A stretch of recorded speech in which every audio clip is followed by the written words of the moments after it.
Om.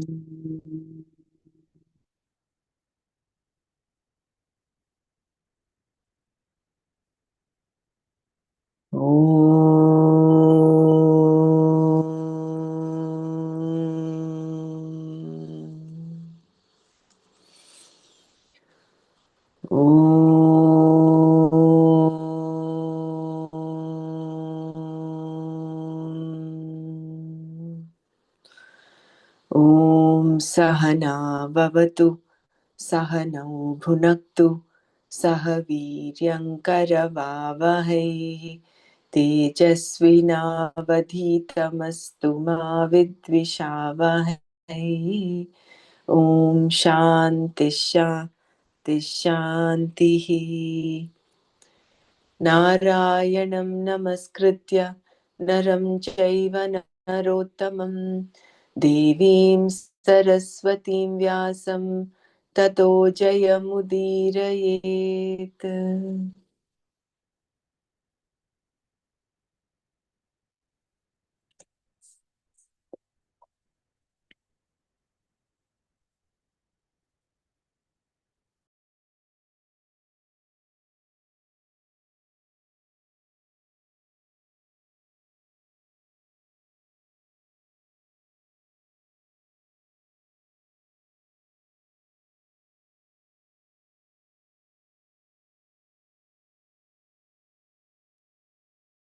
Gurudev.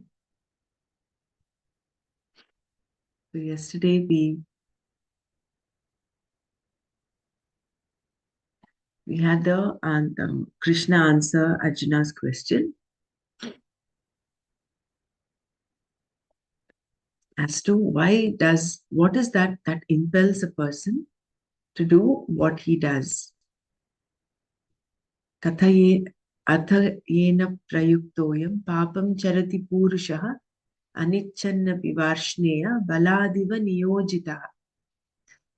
Atha kena prayuktoyam papam charati purushah anichanna vivarshneya baladiva niyojita. So impelled by what does a person commit sin? As though pushed by some force, even though not desiring to, O Varshneya. And for that, Krishna's reply was, and here we saw Duryodhana's stance saying, Janami dharmam nacha me pravrittihi, janami adharmam nacha me nivrittihi, kenapi devena hridistitena, yatha niyuktosmi tatha karomi. So he also had a similar question.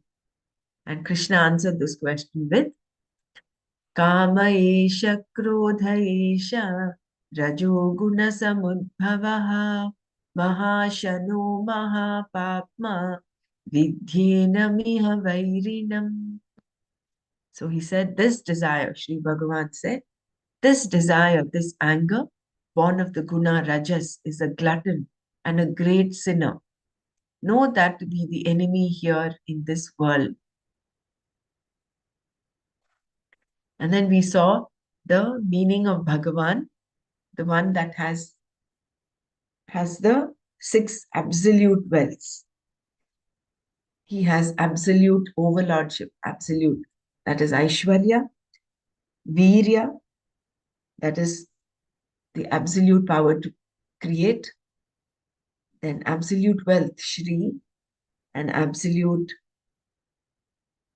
Jnana, which is omniscience, and then absolute Yashas, which is absolute fame, as well as the last was absolute Vairagya.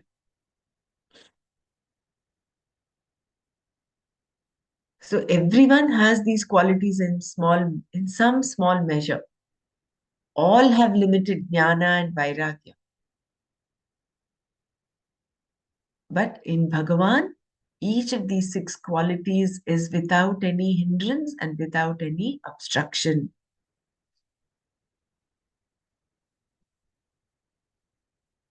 So he also knows about the whole creation and dissolution.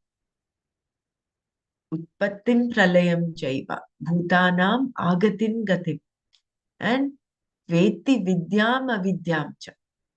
So where is that footnote?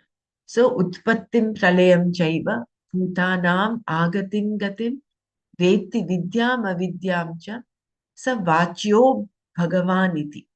So another perspective of Bhagavan is that he knows, he's all knowing. He knows creation, he knows dissolution. He knows the coming and going of bhutas. He knows also what is Vidya and Avidya. He also knows the knowledge and ignorance of the bhutas. And Avidya here means karma. Such a person is called Bhagavan. And then he went on to say, improper actions come from desire alone. And this is known by everyone. This devil called the desire is known to everyone. And it arises from within. From what? From the Rajoguna. In this verse, Bhagavan told Arjuna that what impels a person to do an action of papa is but a thought. A thought itself is not a person. It depends upon a person. Therefore, it is not a real substantive. But because the Atma is with the thought, a thought assumes a certain force. This thought, Krishna said, is kama, desire.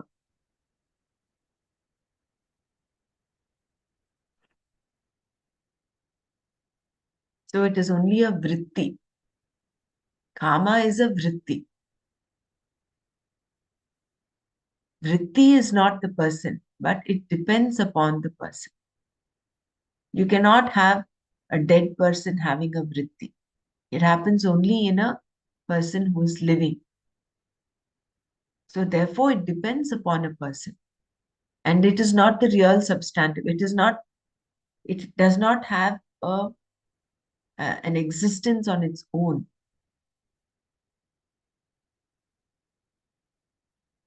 And because the Atma is with the thought assumes a certain force.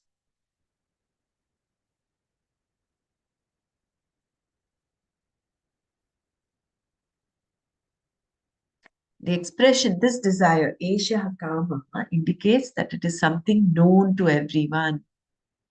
Krishna was telling Arjuna, you yourself can know this desire by looking into yourself. So that looking into oneself is important. So depending upon the degree of sensitivity, if a person is totally has a thick layer of ignorance, does not have any awareness, he will not be able to even look into himself.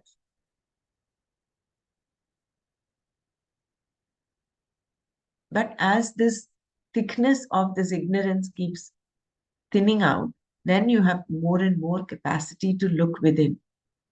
When you ask why a person performs an improper action, do you really think there is some devil or something in there? You are the only devil. There is no other devil, no separate satanic force sitting there interfering with Bhagavan's work. There is no second force more powerful than Bhagavan. You are both the devil and the angel here.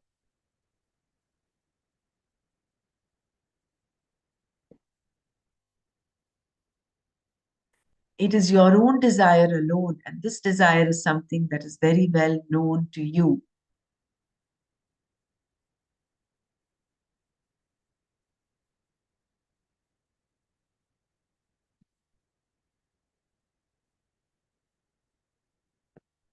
To say that a person performs improper actions, even though the desire to do so is not there, simply means that the will does not seem to have the force necessary to stop the want, kama.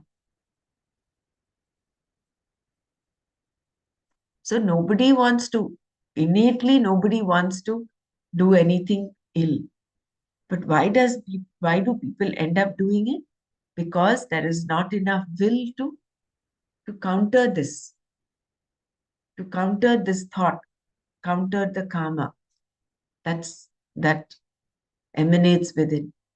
The want becomes so powerful, and your identification with the want becomes so complete that whatever wisdom may be there telling you that what you want is not good for you is silenced. So important for us to mull over this. This is all the psychology of how the desire works. And why do we do things that we do not want to do? We end up doing them. It's because we do not have the will to counter that. And because we identify so much with that desire, that even if there is that wisdom, you have the concepts, you have the wisdom, but it would not surface up because the force of the desire is so powerful.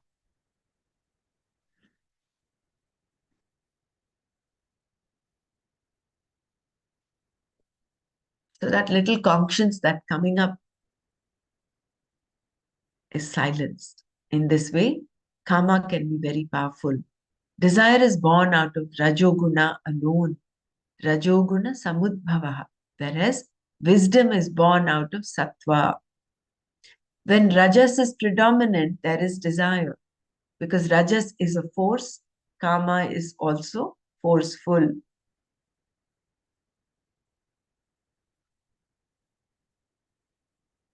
Kama is said to be your enemy, Vairi, an enemy being one who does what is not good for you. Karma is inimical to you when it makes you go after things that you do not really want or need, things that you can afford to be without. In this way, it is your enemy.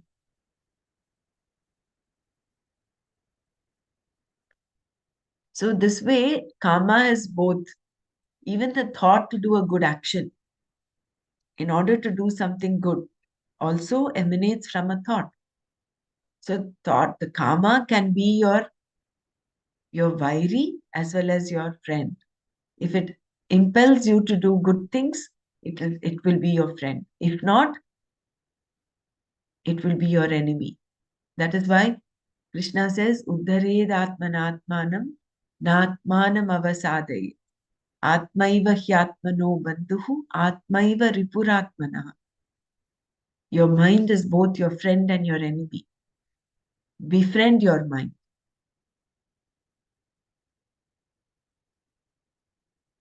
So therefore, karma is inimical to you when it makes you go after things that you do not really want or need. Karma also has another form, krodha. Krodha, anger, is simply another stage of karma. If karma is destroyed in any way, if it is obstructed and not allowed to fulfill itself, then it will turn into anger. Arjuna was only too well aware of how this can happen. Born of Indra's grace, Arjuna was considered to be this is the son, the whole story of Urvashi, right? And how Urvashi, because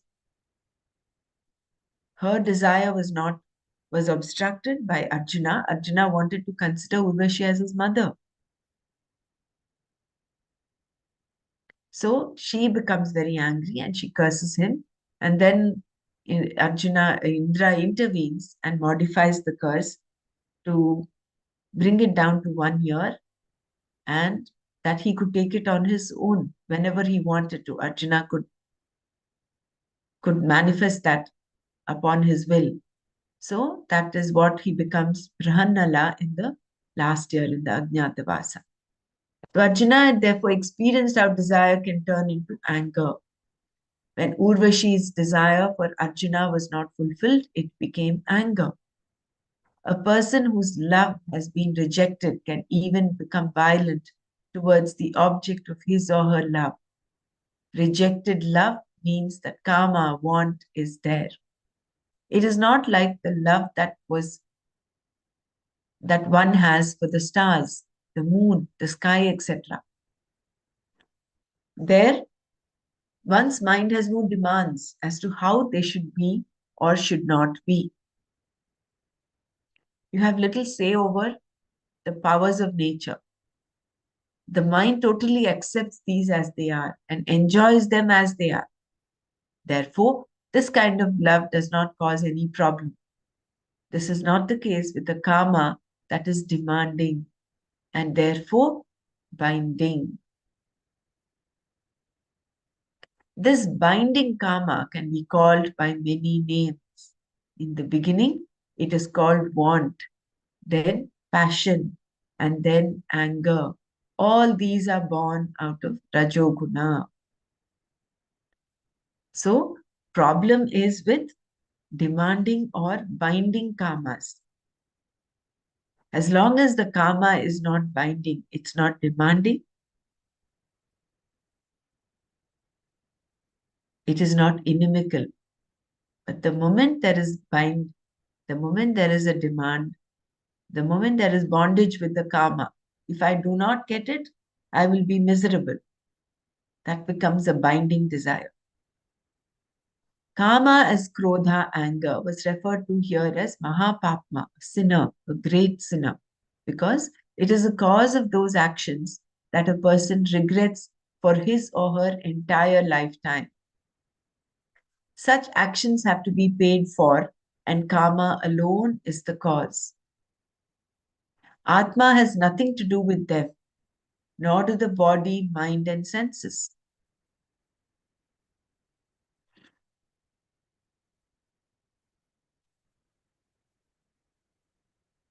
And although your ignorance has something to do with performing improper actions, ignorance itself has nothing to do with it. Who does it? Desire alone. Kamaha eva does it. There is even a mantra to this effect, chanted by adults and children alike. The mantra is desire did it, anger did it. O Lord, my salutations. Kamo karshati, manyura karshati, namo namaha. This mantra is repeated 1008 times on a certain day of the year. It is not just a prayer, it carries a message too. I wonder which day it is done. I think it is done on the, um, I don't know when it is. I was having an inkling, probably it is when you do the,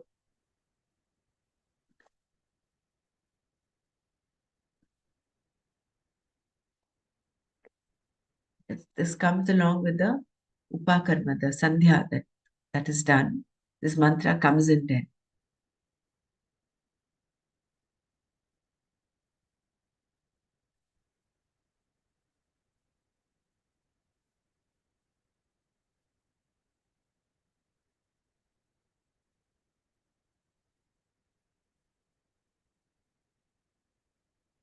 Yeah, it's done on the upakarma. So, a powerful Vedic mantra from the Mahanarayana Upanishad is recited to repent for sins committed out of desire, kama, and anger, manyu. So, manyu is another term for krodha. It is traditionally chanted 108 or 1008 times during the Upakarma, Avani Avittam ritual to cleanse the mind and reduce negative karma.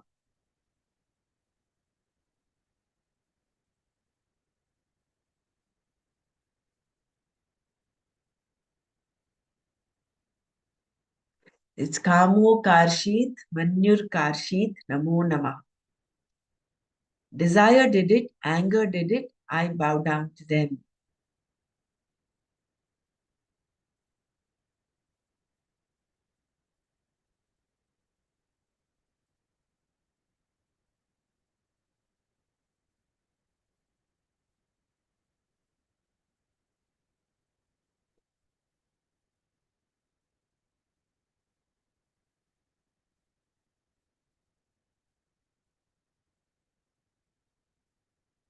Yeah.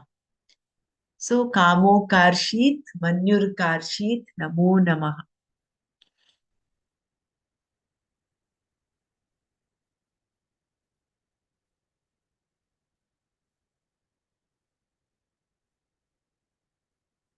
So here you're delinking the Atma from the action, from the desire and the anger.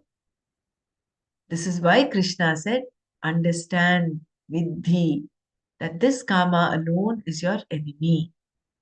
So if knowledge is there, there is no problem.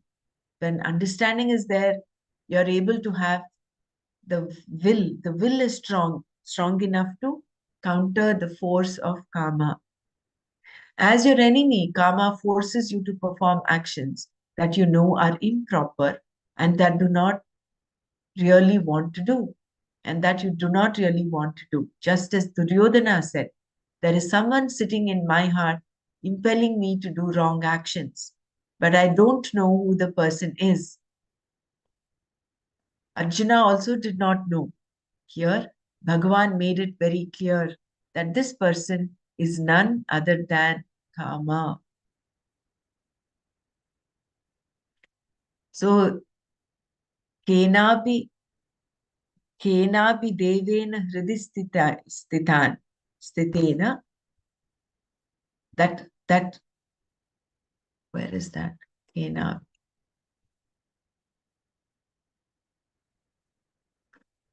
kenapi devena hridi stitena yathakar niyuktosmi tathakarum. So, who is that devena? Who is that person sitting inside who is guiding you? It is none other than Kama. Karma alone. And this karma is known to you.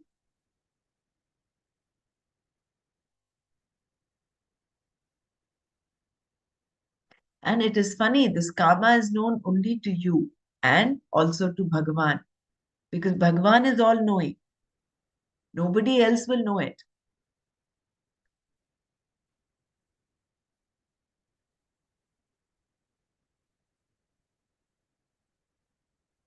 So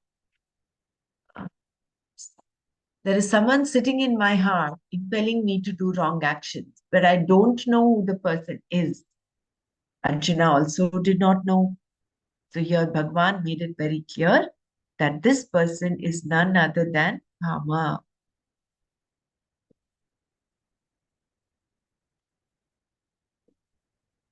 So to the measure of awareness the person has, this karma is known to that person. That it arises within is known to him. Otherwise, if there is no awareness, the force of karma and lack of free will to counter it will take place, will take action, will get into implementation mode. And then you'll end up doing an improper action. And if that karma is obstructed, it will lead to anger, krodha. Krodha is nothing but fermented desire, unfulfilled desire ends up in krodha.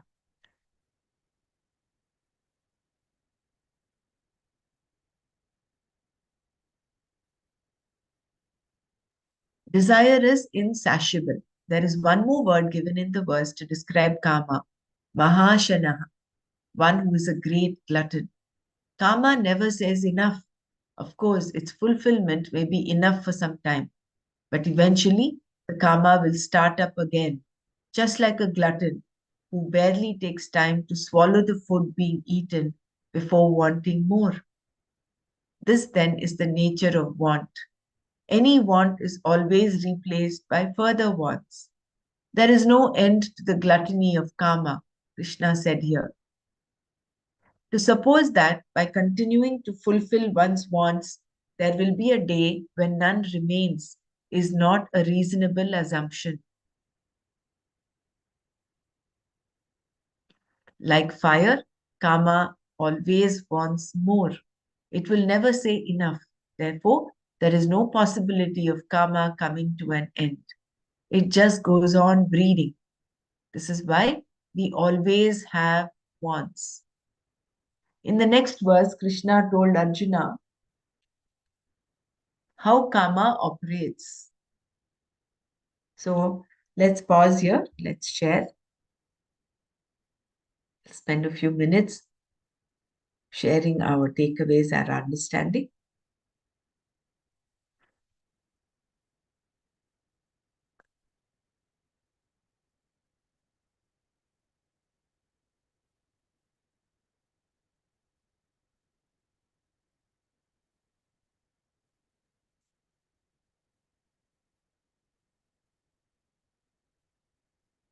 काम एष क्रोध एष रजोगुण समुद्भवः महाशनो महापाप्मा विद्येन मिह वैरिणम्.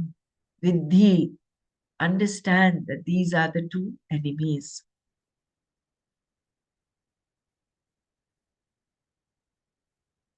Krodha will not be there if there is no kama to begin with. So Krodha is an offshoot of kama.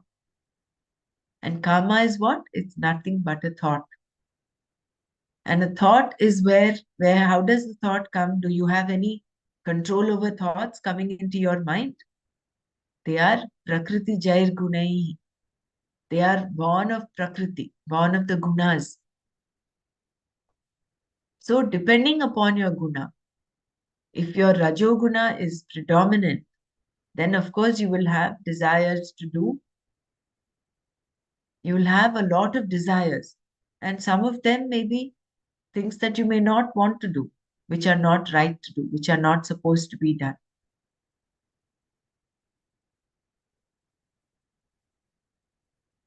And then when you do not have enough will to stop that action, stop that desire, it will end up being manifest. And that you will regret for the rest of your life. That's why it's Mahapapma, great sinner. And then Mahashanaha, it is a great glutton, great devourer, like the fire. There will never come a time when, if you have satisfied one want after the other, it is not an end list that ends. It is a never-ending list. Until and unless you understand Vidhi. And then with your will, you counter the force of the karma. If it is inimical to you. Unfortunately, Duryodhana did not have this will. Arjuna had it. In that will, the last bit of the will he used to request Krishna to teach him.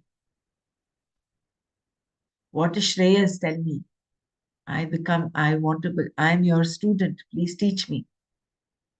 So he therefore surrendered. Using that little will he had, he realized what was going on, all the chaos that was going on in his mind.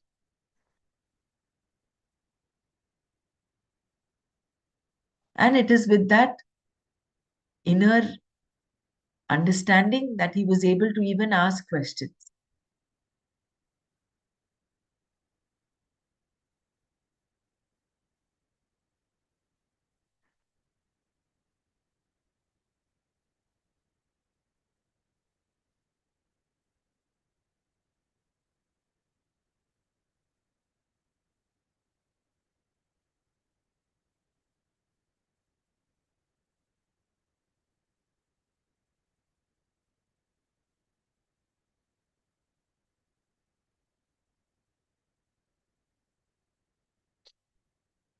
Shall we go on to the next one? So we'll see how karma operates. धूमेनाव्रियते वह्निः यथादर्शो मलेन च यथोल्बेनावृतो गर्भः तथा तेनेदमावृतम्. Yatha, just as Vannihi, the fire, Dhumena, by clouds of smoke, Avriyate is covered, Adarshaha, the mirror, Malena, by dust, Cha, and Yatha, just as Garbhaha, fetus, Ulbena, by the womb, Avritaha, covered, Tatha, so too, Tena, by that, Idam, this, Avritam, is covered. So there are three different degrees of of being covered. Yatha vannihi dhumena avriyate आदर्शः मलेन च यथा गर्भः उल्बेन आवृतः तथा तेन idam आवृतम्. Just as the fire is covered by clouds of smoke, just as a mirror is covered by dust, and just as a fetus is covered by the womb, so too knowledge is covered by desire.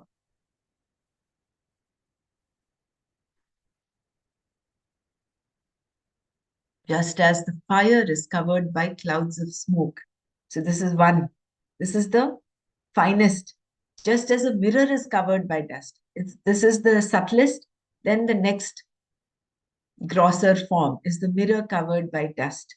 And then the grossest is a fetus covered by the womb. So too, knowledge is covered by desire. Even though fire is self-revealing, prakashatmaka, being effulgent and requiring no light to be seen, still the smoke coming from the fire can cover the fire itself.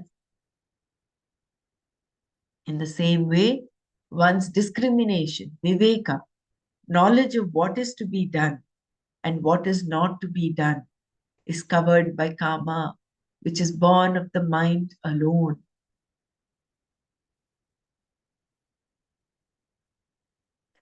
There are two types of vivekas. Dharma, adharma viveka, meaning karya, akarya viveka. What is to be done and what is not to be done. And atma, anatma viveka, the ability to discriminate between the real and the unreal. This twofold viveka is required to conduct one's life. If you have karya, akarya viveka, then atma, anatma viveka will follow naturally. These two vivekas constitute knowledge, jnana.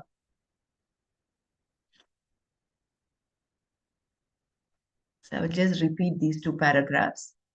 So even though fire is self-revealing, prakashatmaka, being effulgent and requiring no light to be seen, still it can be covered by the smoke coming from the fire, can cover the fire itself. In the same way, one's discrimination, viveka, knowledge of what is to be done and what is not to be done, is covered by kama, which is born of the mind alone.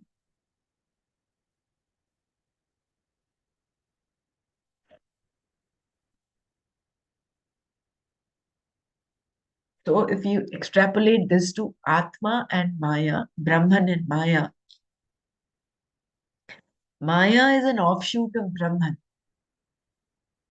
But it is this very same Maya that causes the delusion and prevents one from realizing one's nature, Brahman. That is the veil of Maya. Whereas with respect to a jiva, this discrimination, viveka, is covered by kama, just like how smoke covers the fire. There are two types of vivekas. Dharma, adharma viveka, meaning karya, akarya viveka. What is to be done, what is not to be done. And atma, anatma viveka, the ability to differentiate between the real and the unreal. This twofold viveka is required to conduct one's life. If you have karya, akarya viveka, then atma, anatma viveka will follow naturally. That is why living a dharmic life is important. As you live a dharmic and ethical life, the atma, anatma viveka will follow as adrishta phala, grace. You will find a guru, you will find the knowledge, you will find the means. These two vivekas constitute knowledge, jnana. The mind buddhi that has this knowledge, viveka jnana, is covered by kama, just as fire can be covered by its own smoke. Like fire, your jnana is also self-revealing. Therefore, it should be able to serve you. But because it is covered, it cannot. When the karma comes, it takes you over so completely that your murmuring wisdom is nowhere to be found.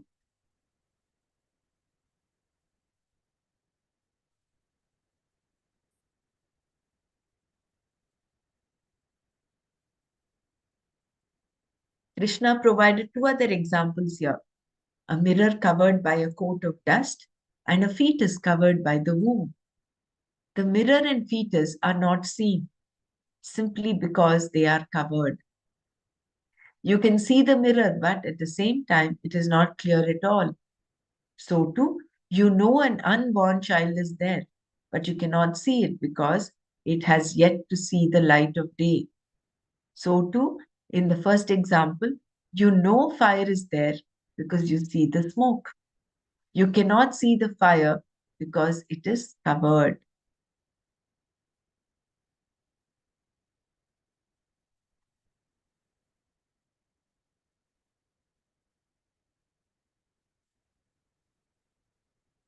This is clear, right? So, two other examples. One is the mirror covered by dust and the fetus within the womb. You know that there is a fetus there, but you cannot see it unless the fetus is born, unless the baby is born. And you know that because there is smoke, there should be some fire. Only that you're not able to see it. Simple Viveka will dismiss many desires. There is a specific reason why Krishna used these three different examples to make his point here. Everyone has certain karmas that rob his or her wisdom away, but only for the time being. With a little viveka, a little discretion, you can dismiss them. There are always so many fancies going on in your head, but they need not hold you for any length of time. It is like walking through a department store. You may see many things that you would like to buy, but you just walk away without buying any of them, which is just as well because if you fulfilled every fancy, your home would become the department store. Thus, such fancies take hold of you temporarily, but then, by some inquiry, vichara, by considering your purse, by seeing whether you need the objects or not, whether you really want them or not, you are able to dismiss these fancies. Thus, with reference to certain wants, then all that you require is a short vichara. Other wants, of course, may require a longer vichara. So, what is this long and short vichara? Mere vichara may also not be enough. Some force of will may be necessary to dismiss the desire. Still, you will come out the victor because you have the necessary will. You may have to say no out loud, most emphatically, if you really want to do a particular thing. For example, when someone asks you to go somewhere and you want to go, but you know you should do something else instead, you may reply with a loud no. In such cases, half the no is for the other person and the other half is for yourself. This is why it comes out twice as loud. Why this no is all about is so well known in India that if you say it when you are eating, you will be given one more helping of food.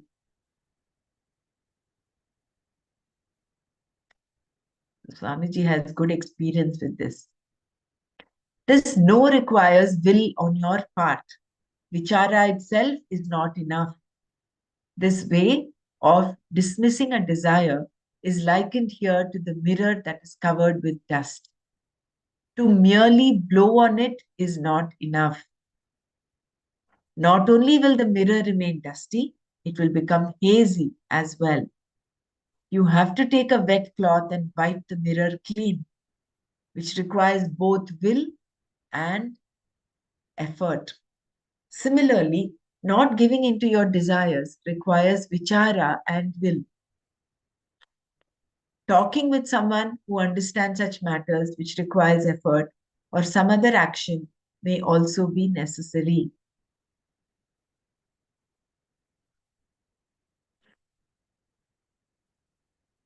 So, with respect to a karma, which is like the smoke covering fire, all you require is a bit of vichara.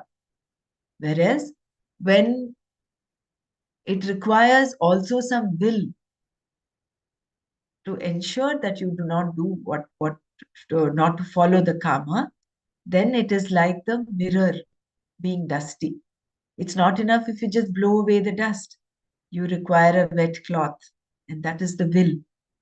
So you require vichara as well as the will, the dhriti. Now, the example of the unborn child in the womb is much stronger in that the time factor, kala, must also sometimes be taken into account with reference to not giving into one's desires. It takes 9 months for a child to be born. Similarly, it may take time to understand your desires and to gain a certain mastery over them. When time is required and you try to circumvent it, the whole effort will be aborted. Therefore, you need to bide your time.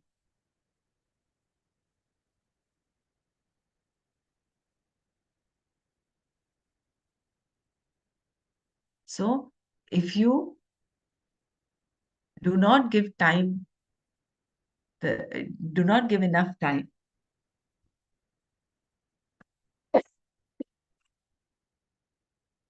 Just 1 second.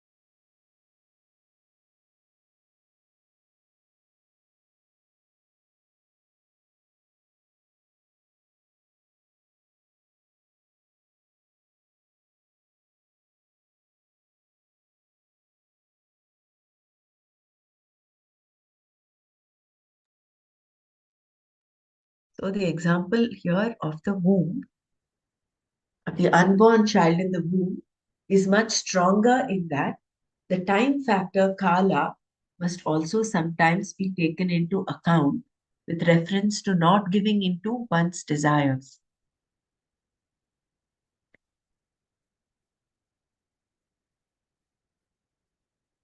So, it is not just the vichara or the will, also time.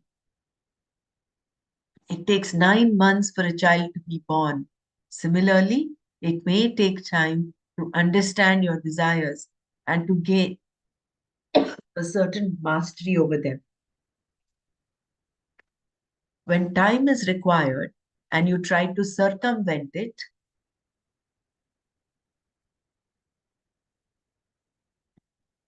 the whole effort will be aborted. Therefore, you need to bide your time. The covering illustrated in this verse is binding desire and its modifications. The next verse reveals what is covered. Discriminative knowledge, viveka, is covered. So let's reflect on this. Let's do some manana before we go on to the next verse.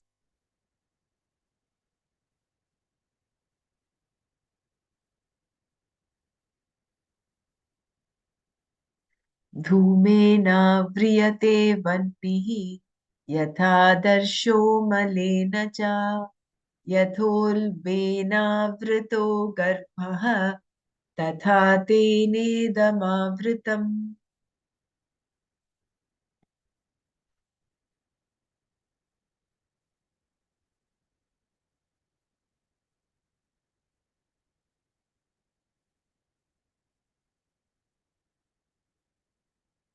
So beautiful to the depth at which Bhagavan went to teach Arjuna.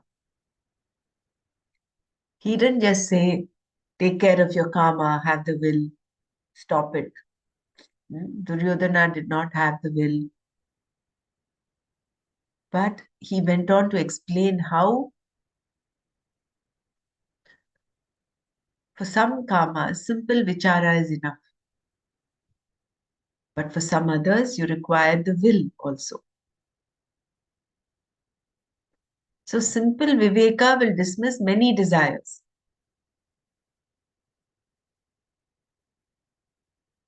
A little viveka, little discretion can dismiss them. So the viveka again is of two types, no? What are they?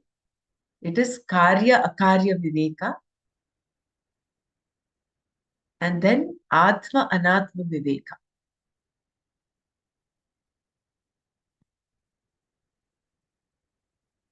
One viveka is dharma adharma, which is similar to karya akarya viveka, and then you have atma anatma viveka between the real and the unreal. So the mind, the buddhi that has this knowledge, viveka jnana, is covered by kama. And these two vivekas constitute knowledge.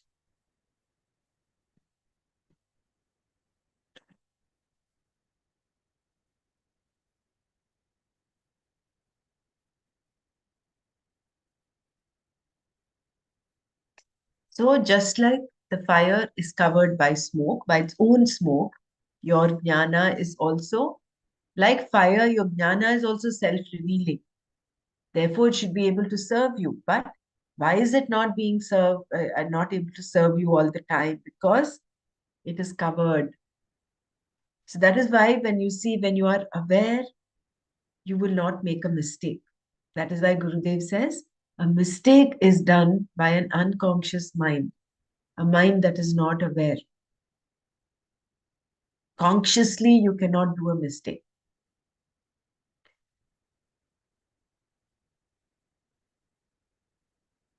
So heightening our awareness, being aware. And then when you're aware, you're also aware of this devil coming up in you, the desire coming in you, thoughts coming in you. You become a witness to them.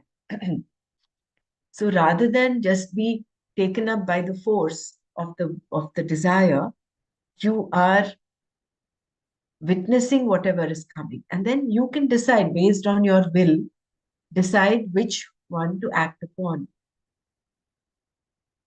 Because you also have the dharma viveka. You will act upon those that are ethical. See, because every action, whether it's good or bad, proper, improper action requires a thought. A thought is what impels it.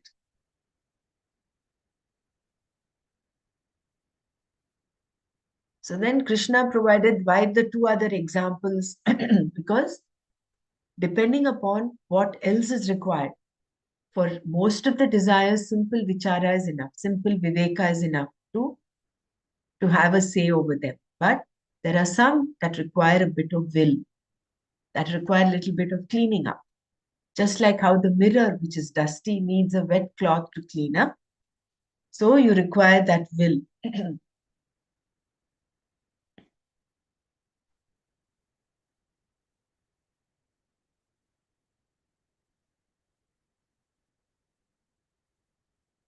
So there are so many wants that require only a short vichara.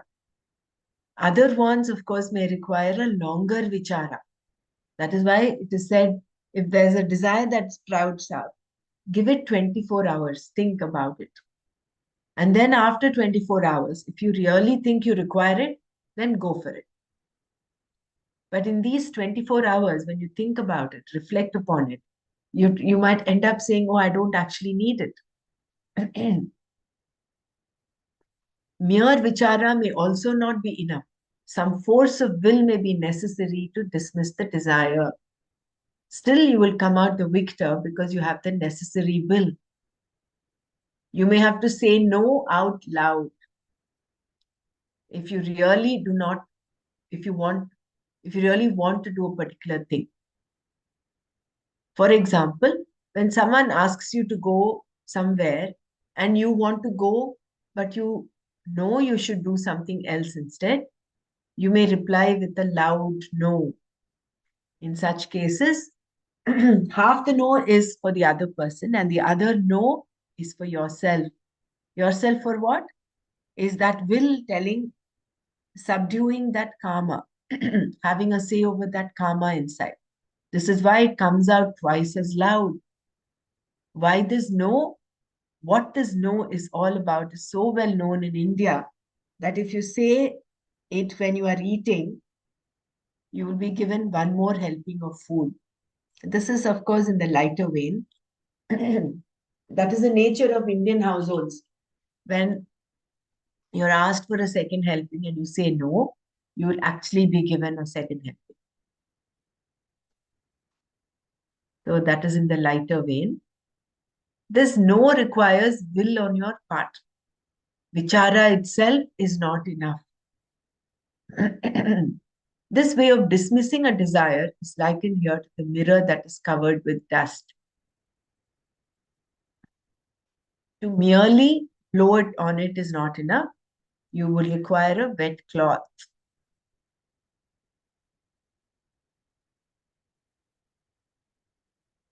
And the example of the unborn child is much stronger in that the time factor is also important. How beautiful. Look at the finesse with which these examples are chosen. To see the fire behind the smoke, all you need is to just blow the smoke and you'll see the fire. So just simple vichara is required. Sometimes short vichara, most of the times short vichara, sometimes longer vichara. Whereas in order to see, in order to clean a mirror which is dusty, blowing away is not enough. You need a bit of effort, and that is the will, the wet cloth. So you need to have a strong will. That shama and dama is required there. And then when it comes to the unborn child, fetus, it's not enough if you have a, if you blow it away, you can't.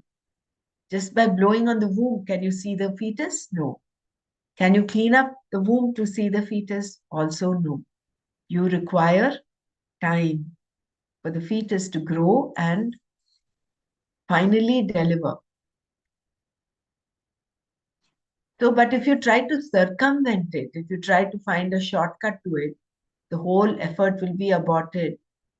You will only end up aborting the baby. So, therefore, you need to bide your time. This is why patience is required, immense, infinite patience. And that's why it's also said, Shanaihi, Shanaihi Ruparami, Buddhya Dhriti Grihitaya, Atma Samstam Manah Kritva, Nakanchidapi Chintayet. In the 6th chapter, just little by little, slowly, so biding your time. Yeah, anybody wants to share? We have a few minutes.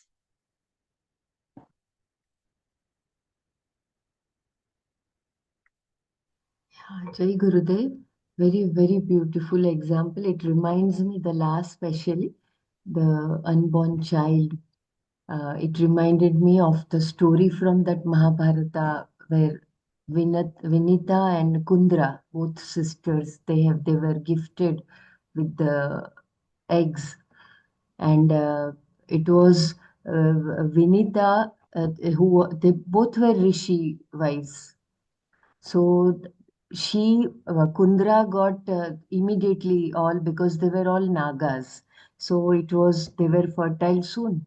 But for Vinita, it took very, very long time. And by being impatient, she broke one of the eggs. And it turned out that it was half, so it was like aborted egg. And the second one for which she waited with patience, because that was the first she made a mistake, and it was Garuda who came, who was born with patience. So the story is very long, but I just recall that example.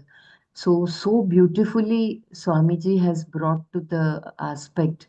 Even in Vignan Bhairav, our Gurudev had said about this patience aspect so well, that there are certain things in life for which you just have to wait. You have no other choice. And the first example of the fire, in which one very beautiful point came to my mind, that it is self created. The desires which we have, so it may be they are our own creation, which covers our. Uh, so it is not by other forces or external things. It is our own creation which is covering the intellect. Yeah, so very, very beautiful. Each example has its own understanding, as you said so well, that one is short term, one is long term. And mirror, dust on the mirror, it requires external effort by our own selves. Yeah, Jai Gurudev. Very beautiful. Mm.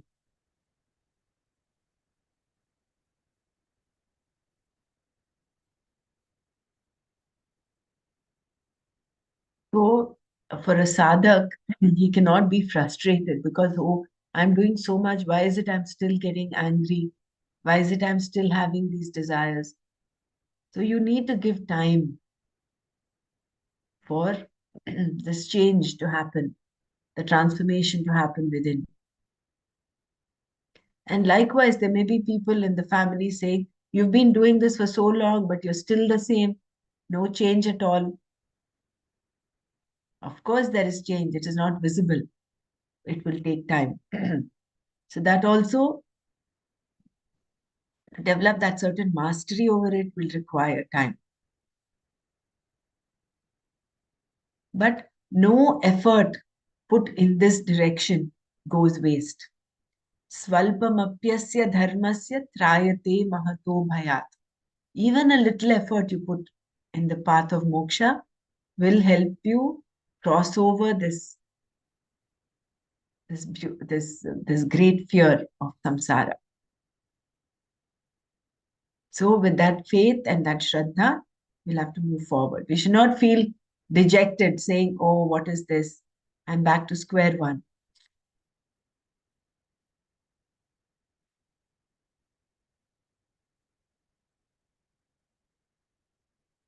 Yeah. So we'll stop here. Om Loka Samasta Sukhino Bhavantu. Om Shanti Shanti Shanti. Om Tat Sat Shri Krishnarpanamastu. Jai Gurudev.